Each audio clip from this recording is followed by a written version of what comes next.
I've got skills, they don't know where to use me. I'm like the best dressed dude at the nude beach. Nice to meet you. I am more the quiet type, I tend to be a shyer guy. Hey everybody, welcome to the stream. It is Wednesday, March 22nd. Hi. Yeah, it's now. Now's the time. Hey everybody. My name is Bug. I'm in a band called Bug Hunter. Hi everybody. It's been a little bit since I've done a stream. I've been in Canada. So I was off last week and over the weekend. I normally stream on Wednesdays and Sundays, and I missed both of those. So I apologize, but here I'm back, and I'm about to miss a lot more because I'm going on tour very soon. But I'm here now, and I'm trying out a new format tonight. And I can turn my mic up a little bit and see if that helps at all. Cool. So I'm trying out a new format for this stream. If you've been to a lot of my streams, normally the way that I do things is I play a song and then I chat, and then I play a song and then I chat, and then I play a song and then I chat, and then we all go home. But I tried out something new. I think it might have been the last stream that I did, where I kind of did a deep dive into the lyrics after I played a song, and I really liked that. I thought that was very cool. But I feel like I don't want to do that for every song, because I would run out of songs very quickly. So here's what I'm going to do. Today I'm going to do a highlighted song. So I'm going to open with a song. It could be anything. I don't know what it is yet. And then the middle song is going to be the highlighted song. Today's highlighted song is Making Up Words. I figured I would start this format with the very first song on our very first album, just because I feel like that would be appropriate. And then I will play kind of a wrap-up song after that. So I think what I'm going to try and do for this one, and we'll kind of see how this format evolves, is make the first and third song is kind of like the old streams where we just kind of chat about whatever. You can ask me questions about whatever. And then the middle song, I will do that deep dive. And I've set up a Q&A about, you can put your questions about Making Up Words specifically in the Q&A section, which it seems like some of y'all do, some of y'all have. So I'll switch over to that. I'm not going to look at those until we get to that section of the stream. But if you have a Making Up Words question specifically, that's where it's going to go. So with all that said, if you've never been to a stream, this may be a little rough around the edges, but I'm going to just try and figure it out. So let's just start with the song. Let's get warmed up. I figure I'm going to play this one. It's a song off the Rough Draft that just feels like it has some good cohesive vibes with Making Up Words. This one goes out to all the people who struggle to learn things conventionally.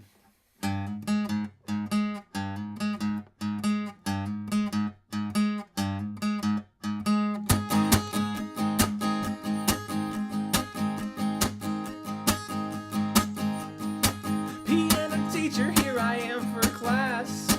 I didn't do a single thing you asked. I'm still waiting for the shit to get fun.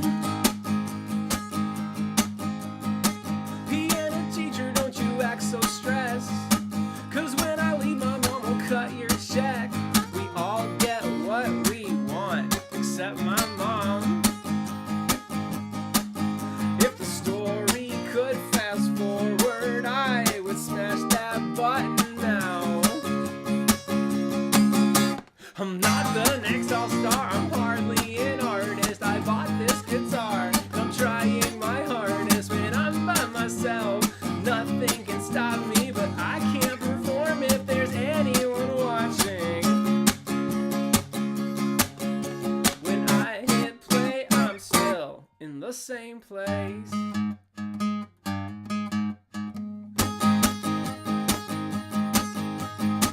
Piano teacher, my old soccer coach, college professor, everyone I know. I'm sorry I couldn't listen to you then. It wasn't your fault I abandoned it.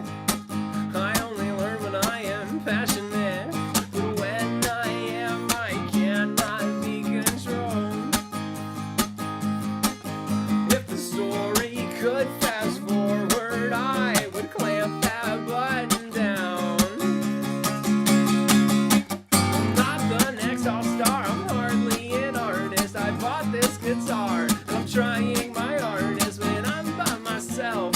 Nothing can stop me, but I can't perform if there's anyone watching. When I hit play, I'm still in the same place.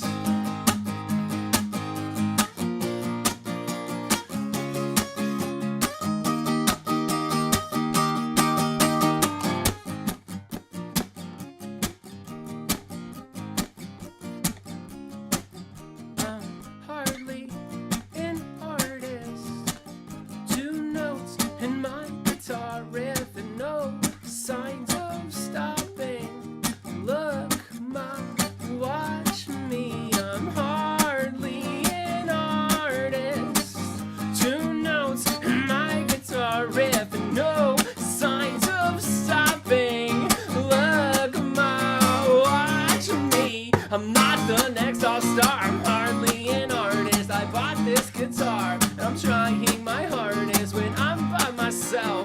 Nothing can stop me, but I can't perform if there's anyone watching. It's all fun and games till you find your profession. Then you look back on a lifetime of lessons. I won't spend a penny on one more obsession. I'll take my hobby before your investment.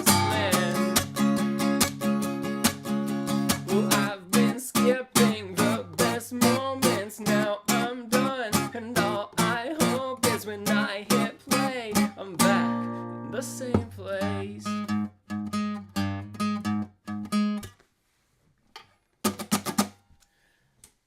Thanks, folks. That was a song called Piano Teacher, and it is off an album called The Rough Draft from 2018. Thank you. So, The Rough Draft. Let's do a little cozy Q&A. This will be non-making of words themed cozy Q&A. If y'all have any questions about Bug Hunter, about music, about what I'm up to, and what's going on, I'm happy to answer those questions now. Definitely put those in the live chat, not in the making of word specific Q&A, so we can keep those separated. I was going to tell you, and Emily has beaten me to the punch, about my trip to Canada. So my dad and I went to Canada over the weekend. I had the impetus for the trip was in 2020, January of 2020, in fact. I ran a Kickstarter for an album called Bigger Than Myself, and as part of that Kickstarter, somebody pledged for a private show, and they lived in Ontario. Then that thing happened in 2020, and we waited a very long time for things to kind of settle down a little bit more, people to get vaccinated, all that good stuff, and then, just as far as like aligning schedules, basically I was fulfilling a Kickstarter reward 3 years later, and that's why I was going to Canada. And so I figured while I was up there, there's no reason that I shouldn't also put on a public show in Toronto. And it was so fun. It was a blast. It was technically the largest show that I have played as Bug Hunter. It just narrowly topped me and Narcissus Cookbook's second London show last year by about 5 people. And it was so fun. I felt, it'd been about 5 months since I performed live for people. So I've been doing the YouTube streams, but I hadn't performed live since Edinburgh.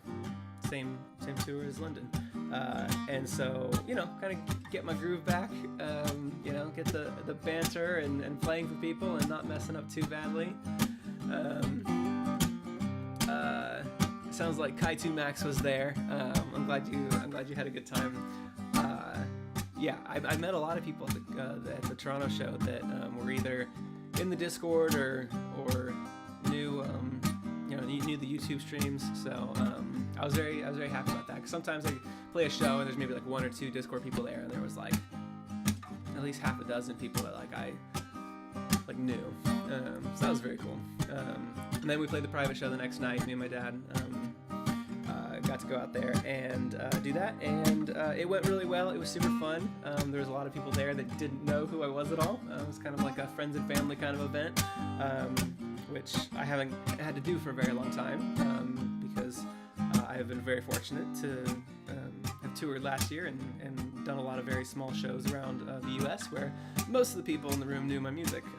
So it was definitely a different feel when kind of the biggest difference between playing for a room of people who know your music and people who don't know your music is that sometimes I forget that some of my songs are kind of funny, because when I play for a room of people who know Bug Hunter, the jokes don't get a laugh because everybody knows them already. They sing along, and that is its own great feeling, but when you're actually like in a room playing for people who have never heard the music before, you get those moments like in Be Glad I Love You, you know, the Have You Seen My Wallet line, and things like that. So it's very fun. I had a great time. Everybody showed me great hospitality at both the Toronto show and the private show, and we were able to go on a maple syrup walk, me and my dad, and I saw David here earlier, but David's family, and it was just a blast. There's David. So fun. Couldn't have had a better time. It was like a perfect weekend. Got to go see Niagara Falls both at night from the Canadian side and from in the morning from the US side. So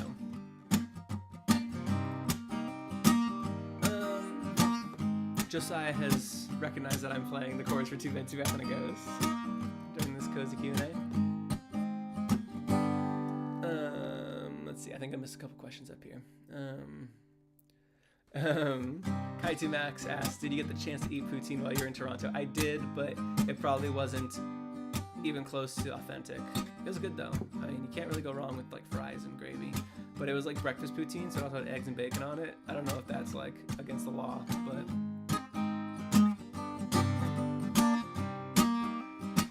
Geneva wants to know, how do you make your song so bouncy?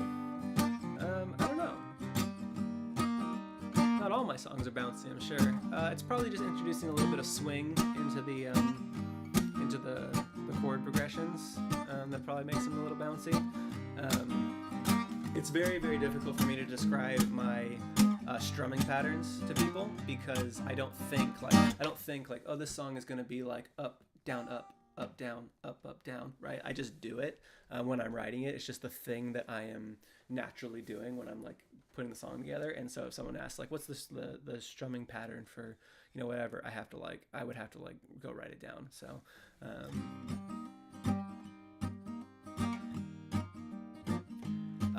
Shueisei wants to know, what's the Tiny Desk competition? So yeah, if anybody saw my video from last week about the Tiny Desk contest, I filmed a little short video of me playing Too Bad, Too Bad and a Ghost.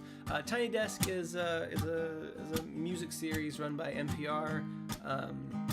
They have a lot of very like big name artists come in, like Taylor Swift and that kind of level, Adele, you know. But they run a contest every year for indie musicians to submit a song played at a Tiny Desk, and if you win, you get to go and play a Tiny Desk concert in their office in DC, same as all the other big bands. So I've entered a couple of times, but yeah, never made any traction. That's all right. I'm very happy with where I'm at in my career. So yeah, so you never know. Maybe they'll see it. Maybe they'll notice me. You never know. I have a couple friends who have a band I knew in Seattle kind of played the same open mics. Their name was Among Authors, and they didn't win the Tiny Desk contest, but they just entered the contest and then just got a Tiny Desk concert. They like circumvented the contest entirely. They didn't win, but then they got a Tiny Desk concert. You can go look that up. It's called Among Authors. They're very cool. And yeah, we used to play the same open mics in Seattle, and everyone was like super stoked when that happened a few years back. So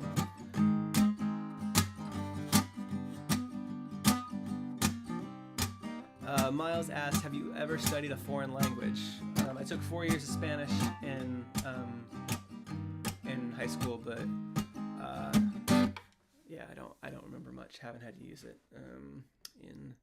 in the time between. So let me very quickly, before we start the Making Up Words fest, I'll move over so I can make a little room for this little graphic here. This starts incredibly soon. If it kind of snuck up on me a little bit. Our April leg of Bug Hunter and the Narcissist Cookbook on tour in the U.S. this year I think it's 2 weeks from tomorrow is the first show. First show's in Seattle. It is. I think I mentioned earlier that the largest show I ever played was in Toronto this past weekend, and the Seattle show is already over 3 times bigger than that show. So I'm hopping from going hitting my record of literally 3x, more than 3x, immediately. So that's happening in 2 weeks. I'm very, very scared. But the whole band will be there, so I'll have Kyle and Jesse to have my back on that. So a lot of these shows are sold out. Yeah, sorry about that. We've done the best that we could. Seattle sold out in 3 days, and then we changed venues. Portland sold out. We changed venues. Sacramento sold out. We convinced the venue to open up more space. Berkeley sold out, and that was right on the line where it sold out kind of at a weird time where it wasn't enough to upgrade the venue, but it was very close. Hollywood, I think, has 3 tickets left. So if you're in the Hollywood area, that has 3 tickets left. We're not upgrading that one either. Like I said, these are 2 weeks away. So a show selling out 2 weeks away is not going to get an upgrade. So definitely go and grab those. Phoenix is sold out. Provo is sold out. Las Vegas and Boise, would love for those to sell out. They're about half full right now. They'll both be very fun.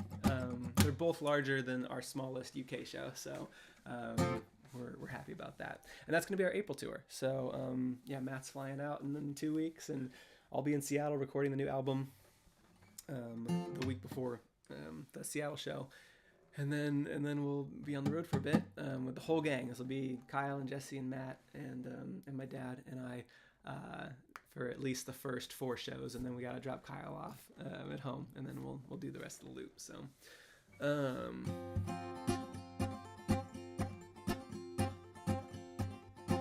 Kai2 Max is going to be at the Nashville show. Cool. Did you tell me that you were going to be there at the show? I feel like I remember somebody telling me that they were going to be at the Nashville show. Maybe you're somebody else who's going to be at the Nashville show. Yeah, cool. You did. Cool. I remember you. And then Emily's going to be there. It's going to be so fun. No, Abby's going to be at the Columbus show. Emily's going to be at the Columbus show. Scorpion's going to be at the Seattle show. Yeah, that's going to be so fun. Daniel's going to be at Chicago and Dallas. What? Yeah, those are both going to be very fun shows. They're both very large. Right now, they're not Seattle big, but Geneva's going to be Atlanta. This is great. I love touring just because I get to it's more than half of you are saying what shows you're going to be at or what shows you've been to. Elizabeth's going to be at the St. Paul show. Yeah, we preemptively upgraded that one. That would have sold out a couple weeks ago if we hadn't preemptively jumped on that and upgraded that venue. So anyways, if you want to get tickets, there's still a few shows left.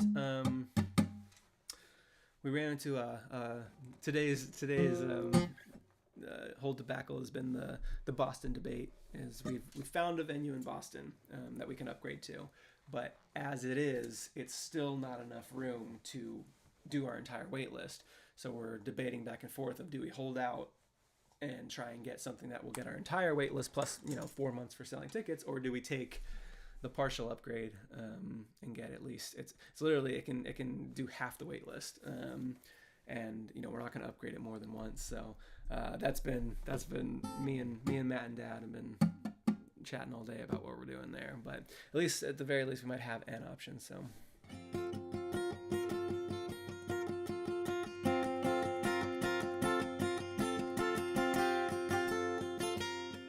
Milk the Shark says hi.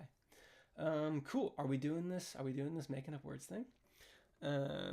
Cool. So here's how I'm gonna do this. I will play the song, and then I'll do like a little run through of like the lyrics up on the screen, and I'll load up your questions. So I am going to I'm gonna disappear from the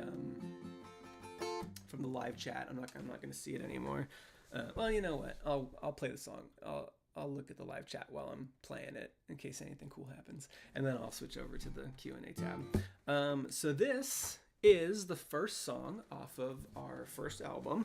I really I put this song first on that album because at least in the Bug Hunter lore, it was my second album, and I really wanted to make like a statement of like I'm going in a totally different direction with kind of this album and my music in general, because it was so different from kind of everything that I had written previously. I felt like it was such a good like kind of punch to the head, you know, to kind of reintroduce myself as Bug Hunter rather than Bug. So this is a song. I think that's going to be a good title for this segment. Slow down, we can talk it out. We'll backtrack, relax, and we'll track it down. How I carve out a space for this, to hold a job and have a hobby as expensive as it is. My neighbors all complain about the noise I make. I pipe down and I haven't made a beat though, but I found my voice in this random noise. Sit back now and welcome to the Peep Show. I've been making up words at the top of my lungs, at the tip of my tongue. Ease up and leave me some. Yeah, I've been making up words, cause there aren't any more. Untwist from the sounds of it. I've missed half the point, but I got the gist. Now I know what my next step is. Find the perfect words if they exist. Is it words for love? Is it words for pain? And do they stop when they sound the same? Is it better that I pander to the people who will listen? Do I pivot go 180 just to prove I can be different? Oh, I've been making up words at the top of my lungs, at the tip of my tongue. Ease up and leave me some. Yeah, I've been making up words, cause there aren't any more. Well, refresh, give me time to rest, to recharge my search for a sound that's fresh. I don't mean to be so down or pessimistic, like an ivy on my skin. I can't resist the urge to itch it with a simple little hobby. All I do is stitch together clever words and sound, record, promote, design, and finally pitch it. And I'm likely share, cause like and subscribe, but all I wanna do is leave the sun or latest stuff behind. But at the same time, I wanna reach a million people. I'm feeling like 1,000 out of reach if I don't keep up with the trending times. A brand new state, a new bandwagon with some new pain. Where's my new way? Maybe I'm not trending up on Twitter. The only ones I reach will be my mom and baby sister. Maybe I'm not bound for money or fame, but my music wouldn't fit inside a status or a hashtag. I've been making up words at the top of my lungs, at the tip of my tongue. Ease up and leave me some. Yeah, I've been making up words, cause there aren't any more.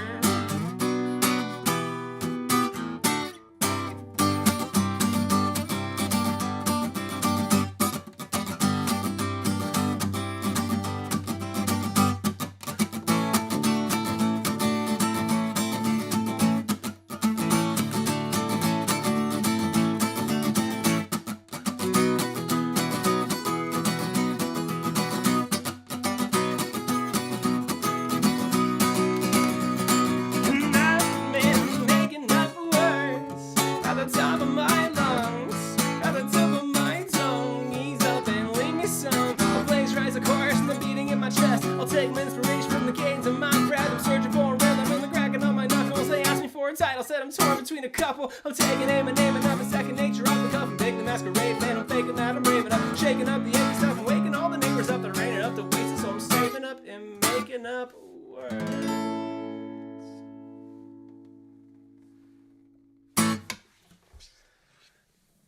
Thanks, everybody.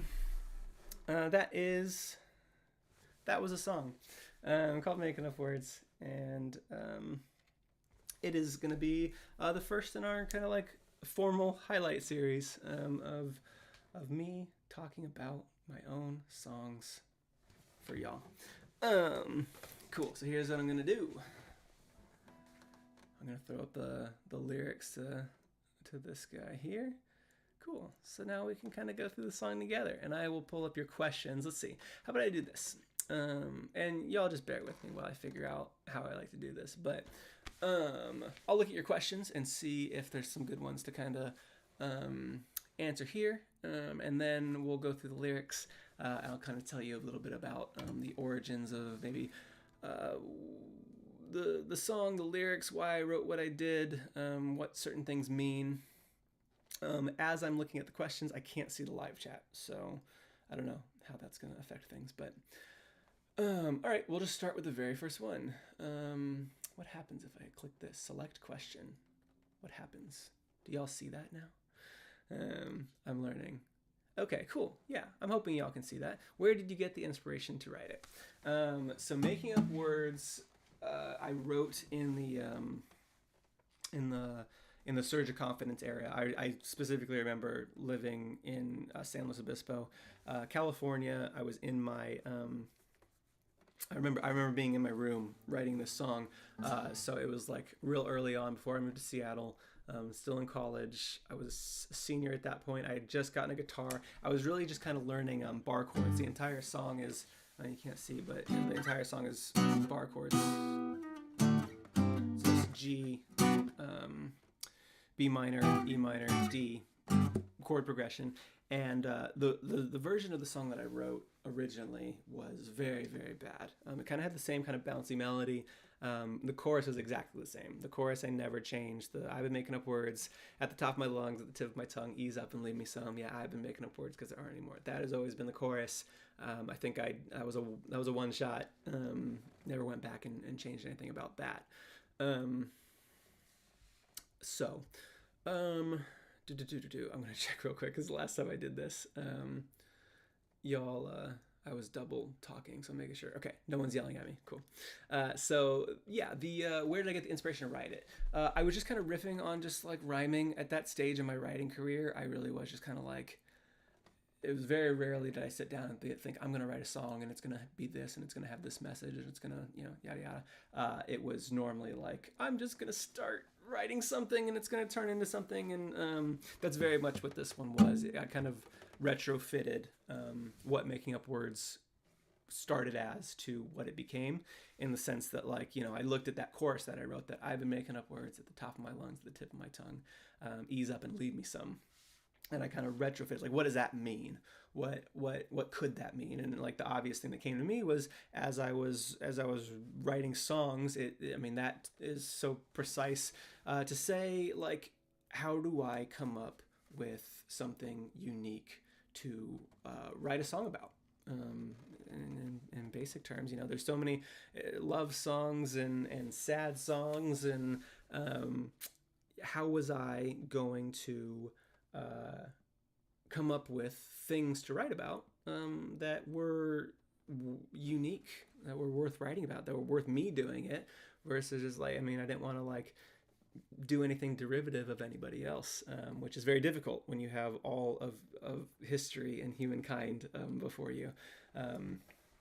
So that's what at its core, that's what making up words is about. So we'll start at the beginning here. Slow down, we can talk it out. So the first line of making up words, I think, was one of the last things I added to it. There is a very secret. So when I was writing Torn Between a Couple, I knew that the last word of the album was going to be slow. If you listen to Slow Burn, it's while there's still some hope for you and me, I burn real slow. And so I knew the last word of the album was going to be the word slow. And so I wanted the first word of the album to be the word slow. For two reasons. One was because I just wanted it to kind of have this kind of looping nature, kind of starting where it ends, but also it's a reference to the place that I was living and loved when I kind of first started writing all these songs. It was kind of my tribute to a town called San Luis Obispo, California. The initials of that are SLO, and everybody just calls it Slow. You say, I live in Slow. And so it was my own little Easter egg to just kind of make a small nod to a place that was very, very important to me. It's because I lived there for 4 years while I went to college, and it's still one of my favorite places in the entire world. And I'm going to be there in 2 weeks. I'm very excited.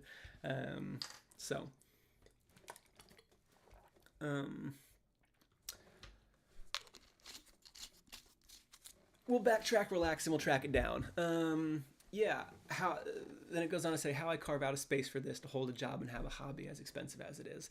At this point in my life, I was really trying to figure out like why I was doing what I was doing, why I was like going to work every day, and then every evening I'd come home, I'd eat dinner, and then I would go to an open mic, literally like almost every weeknight.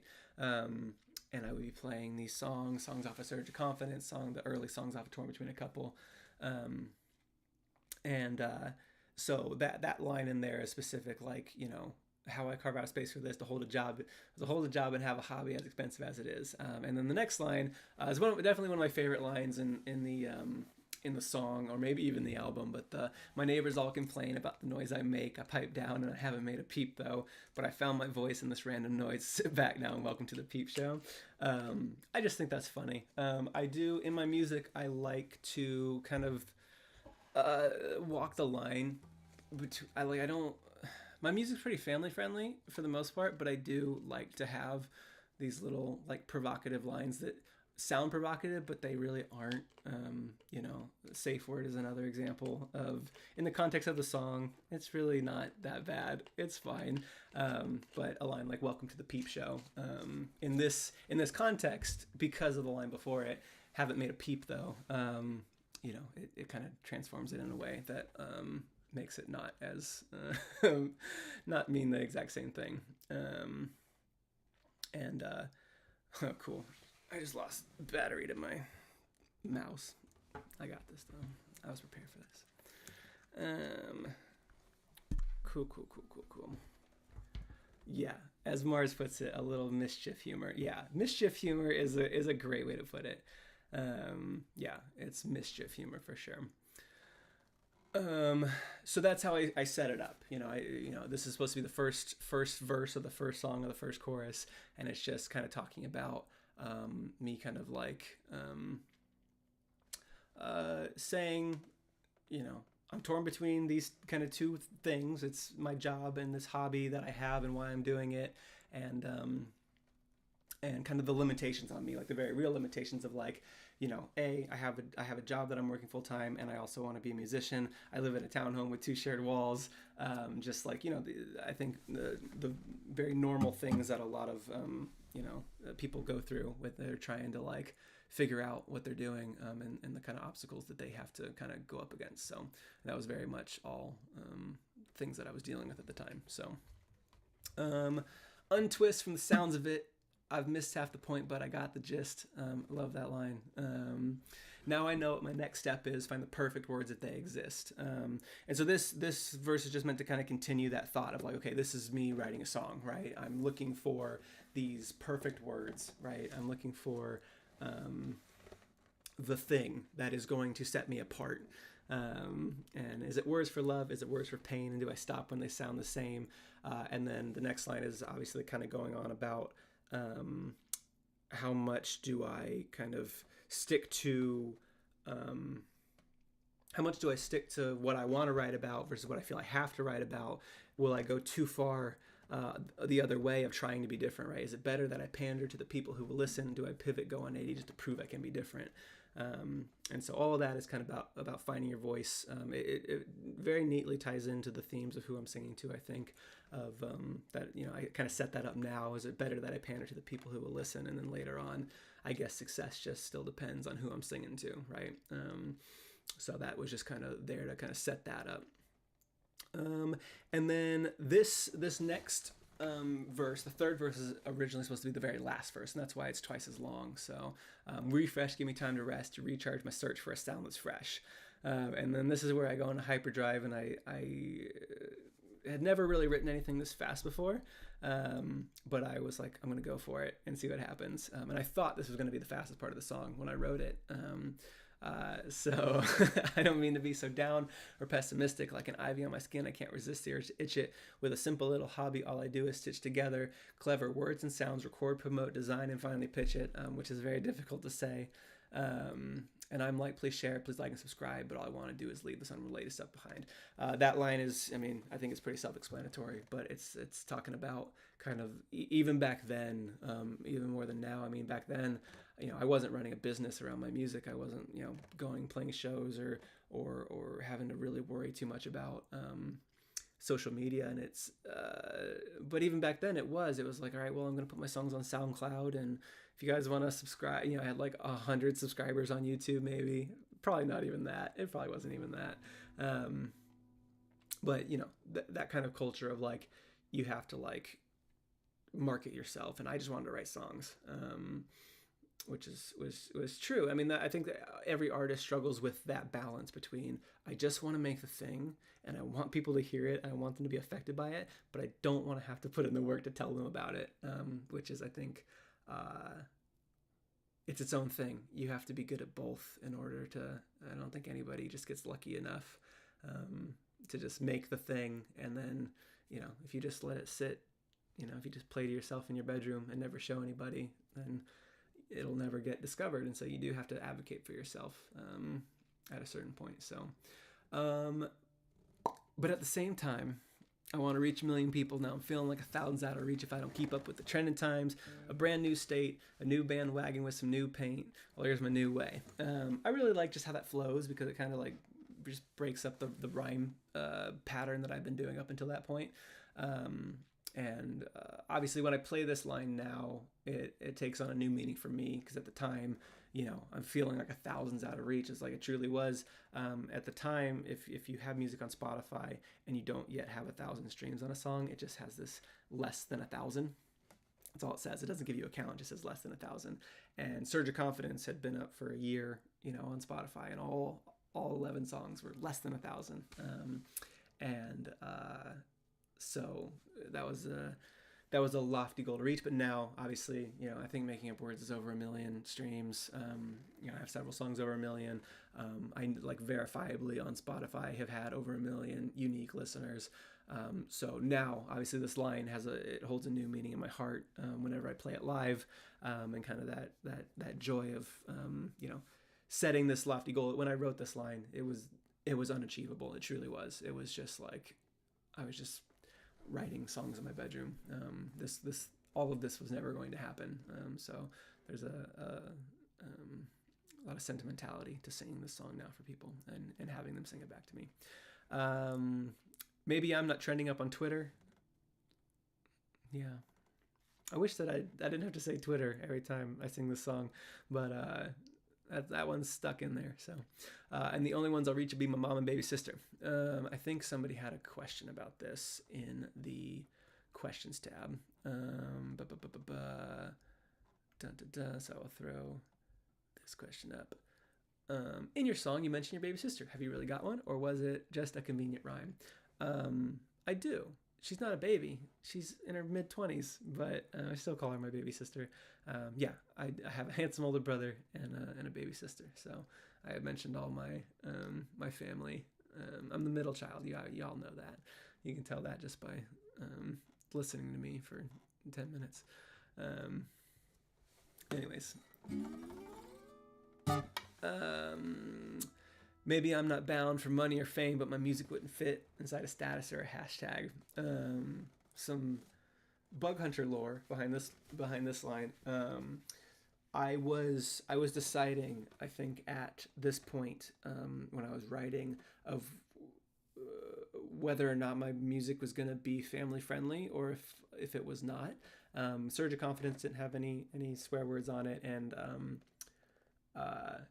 Torn Between a Couple didn't have any swear words on it. It ended up not having any swear words on it, but at the time, I did drop an F-bomb in that line, and I ended up going back and taking it out. So there was a swear word in Hold Tough, and there was a swear word in Making Up Words, and I ended up thinking, you know what? No one's listening to my music. This is like truly like my parents and my grandparents are going to listen to this. And I literally make reference to this in who I'm singing to, this struggle that I had, and who I'm singing to when I say my grandma's going to listen to this, and I still refuse to sway her sweet opinion of me or lose her approval. And then I do say the I'm okay, or damn okay. Anyways, so I took out the swear words in the song because I felt like it didn't need it. It was unnecessary, but there is an old demo of this song, and then I did end up saying shit in Dear McCracken just one album later, but it was I couldn't change that. It was too good. It was vital to the song, whereas the ones in Torn Between a Couple were not. So Carrie Coyne says, honestly, kind of happy you got rid of the F-bomb. I can't see it anywhere. It would make the song flow well. It flowed really well. It actually flowed better, but I still took it out. So, and then we got the chorus again. I've been making up words, top of my lungs. And then the song used to end there. That was the end of it. And then very, very late in the Torn Between a Couple lifespan of writing it, I was like, you know what? I kind of wrote this thing, and I was like, what if I had a cool key change? What if I had two key changes?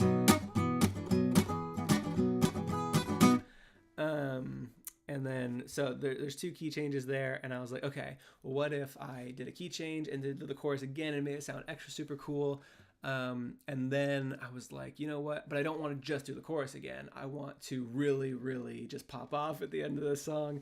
And so I know these lines go very fast, so we will go through these slowly. So the next four lines are some of my favorite lines I've ever written, because this the original Making Up Words without this ending was just kind of like, posing a question, but not really doing anything with it. It was kind of like, why am I doing this? How am I going to find kind of my voice, right? And it just kind of posed that question, and maybe like the rest of the album would maybe answer it. But then I came up with the end of the song, and I kind of wholeheartedly answer kind of where I'm going to take my inspiration from. So I'll plagiarize the chorus from the beating in my chest. I'll take my inspiration from the cadence of my breath. I'm searching for a rhythm in the cracking of my knuckles. Those three lines, I love those lines. They've always felt like I'm giving my body to this music. I am pulling all of this stuff from me, from all the experiences I've ever had, and I think at a certain point, when I started writing songs, I was like, maybe my goal will be to write songs and they'll be good enough that I could like sell them to actual artists who can sing. And this particular line was really me saying like, no, these are my songs, and I'm the only person that can sing these songs because they are like encoded in my DNA. And maybe I would sell a song, maybe at some point I'd be like, yeah, sure, I got too many. But there's so much of me in Bug Hunter songs that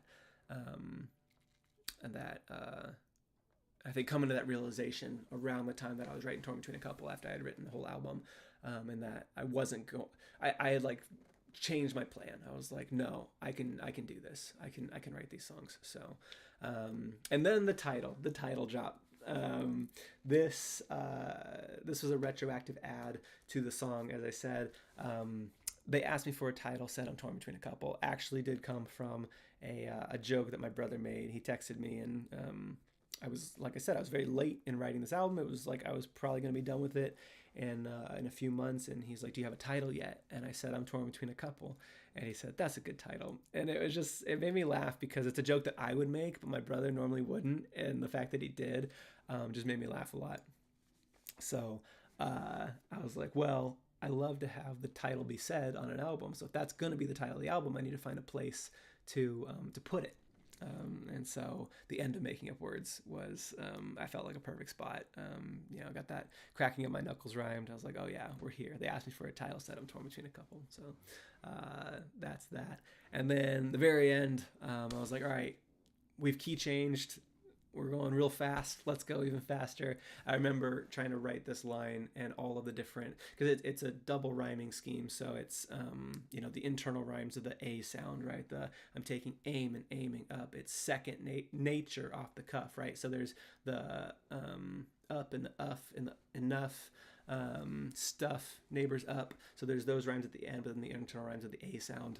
And I was like, how many rhymes can I pack in and actually have it make sense, right? That's very important to me when I'm writing these sections, that they cannot just be like filler words that just happen to rhyme. I can't just be saying things. They need to actually like I need to be able to say them out loud and actually have them contribute to the song and make sense. So I'm taking aim and aiming up. It's second nature, off the cuff. I'm vaguely masquerading, and I'm faking that I'm brave enough. I'm shaking up the achy stuff. I'm waking all the neighbors up, which I loved that because it also referenced the beginning of the song where I set the pipe down and I haven't made a peep though. My neighbors all complain about the noise I make, right? So having that line also be able to like reference the intro, I was very happy with, just because you want to kind of come full circle and like close a couple loops. There ain't enough to waste it, so I'm saving up and making up words, and that's just my declaration that I'm taking these lyrics from me and putting them out there in the world. So that is a kind of a lyrical analysis of making up words. This was as the song, off the cuff. I didn't prepare any of this.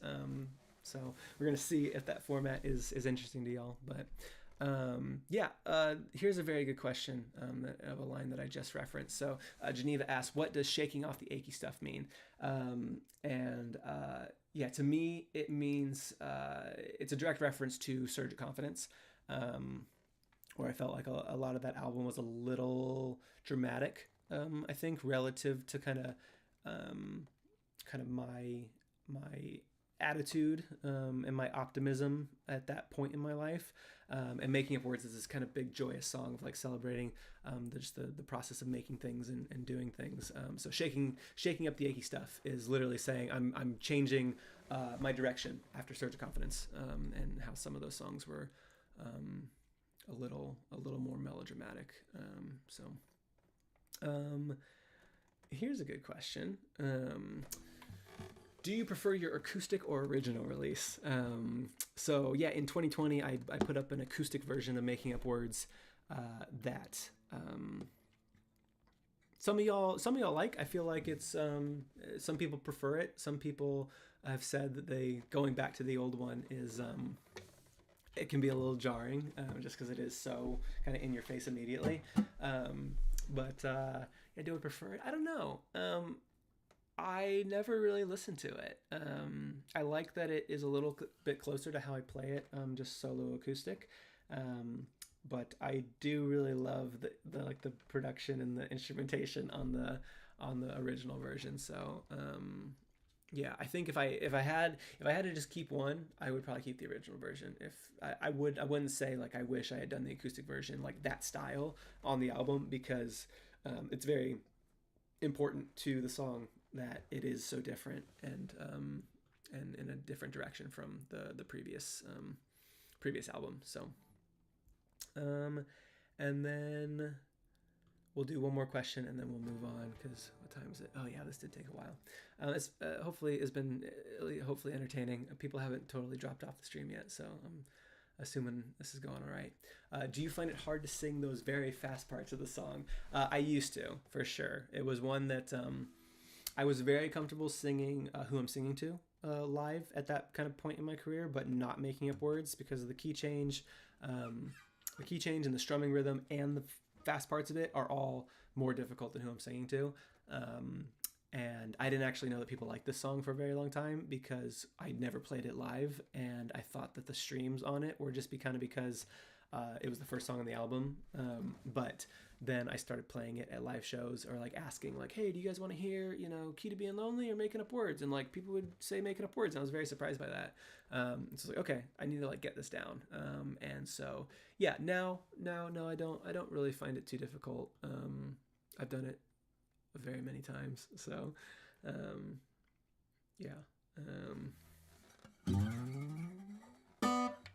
cool.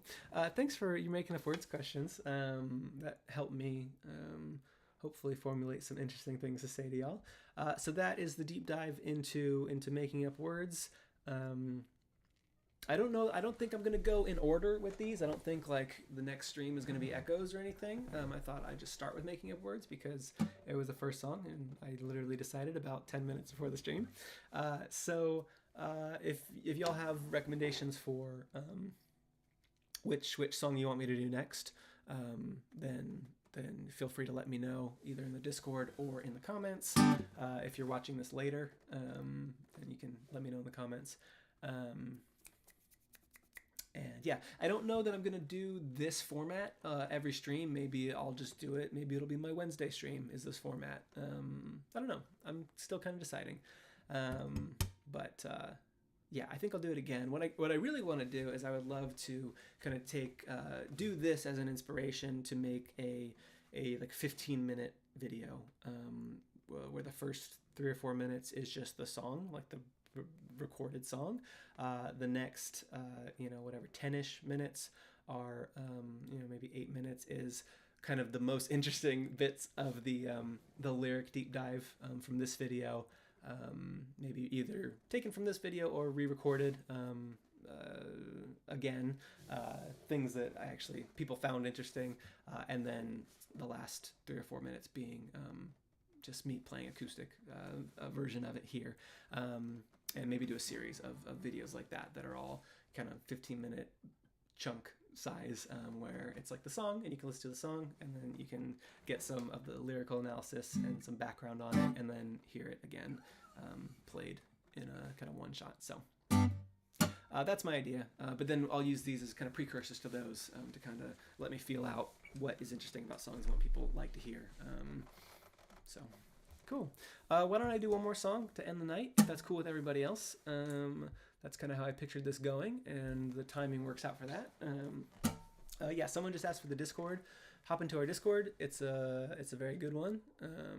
You can ask me more questions about Making Up Words, and all that good stuff. So yeah, so let's see, I played a song off the rough draft. I played Making Up Words. Let's do something off of off Bigger Than Myself, and then I'll stick around for a few more questions afterwards if anybody has those.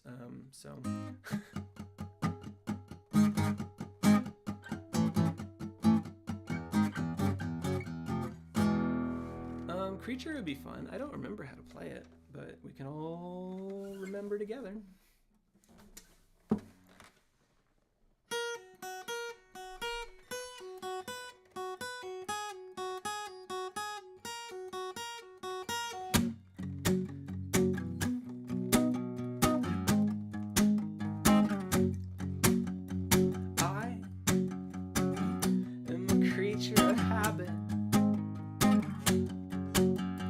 Tastes are removable. I order the usual, and I already know what I want. Keep your menu and know what I want. Because the options are endless, they're overwhelming at times. You just had too much to sell me, so many things to decide. You may mock me for opting for what is already mine. But what if my cookie cutter is one of a kind? I think there's too much to choose. And I had it. Don't change me, creature of habit.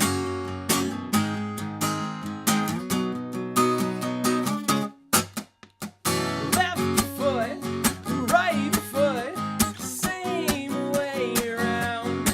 But with this push, I put my foot down.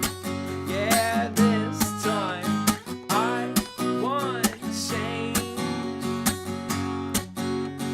I'm gonna do something crazy.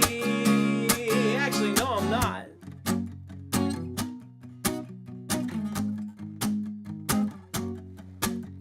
So let me explain. I'm not that anxious to changes. I'm not afraid to adapt or think it's actually dangerous. It's just a preference to routine and familiar faces. I won't break down or die if I just happen to break it. I keep the cost to myself. I feel it's reeking of ego, and it's a fine line to walk. So I am threading that needle. It's just the whole human race. Well, I can take them or leave them, and I can say that I swear some of my best friends are people just feel so good when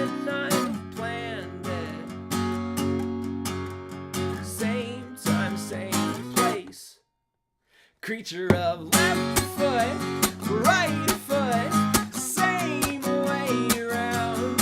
With this push, I put my foot down. Yeah, this time I want change. I'm gonna do something crazy. Actually, no, I'm not gonna act like you asked me to act, like a simple machine checking task after task. I'm my own human being and I happen to lack the need to be seen, chasing fad after fad. And I know there's a world full of wonders to see, with places to go and pancakes to eat. But I base what I know on what things bring me peace. My circadian soul likes the pace and the beat that maintains my breathing, blood flow, and sleep. Won't lift my feet or break my routine. So left foot, right foot, same way round.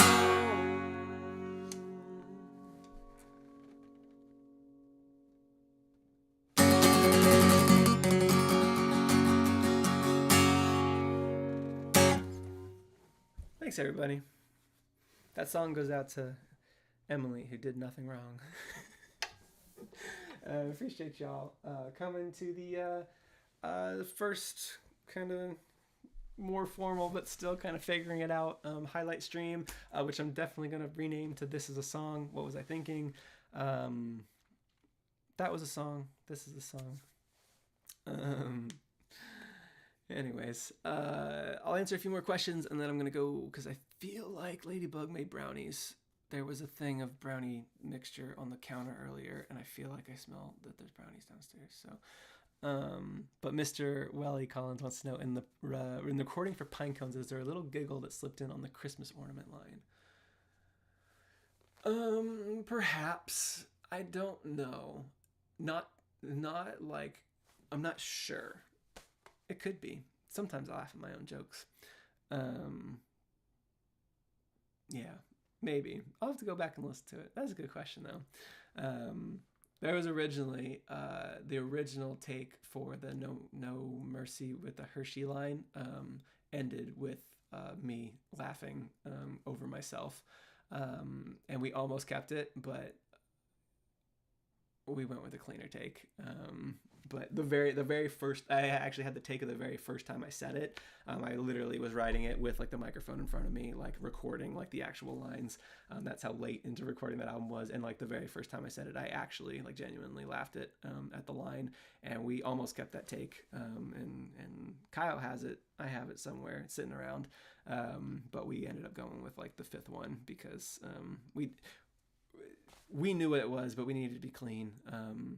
Not clean, like a clean take, meaning I didn't laugh over it.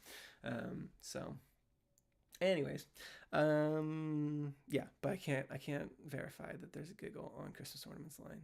Maybe I'll go back and listen to it. I'll report back. Cool. Sunday will be the next stream, probably. Yeah, let's see. I don't want to be a liar. Yeah, I'll still be here on Sunday. Yeah.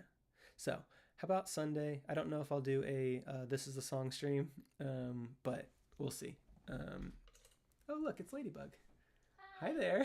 I'm doing a stream. Awesome. Did you bring me? I brought you risotto. Risotto? We'll save this for later. No, it's okay. I thought it was a brownie. Was it a brownie? No, I don't have any brownies. I thought you were making brownies. It's okay. Sorry. That's okay. Risotto's good too. I'm happy about that. I was literally just wrapping up, so. You haven't had dinner yet. I did, and I just had those dino nuggies that you gave me. Anyways, cool. I was literally about to say goodbye. Thanks everybody for tuning in.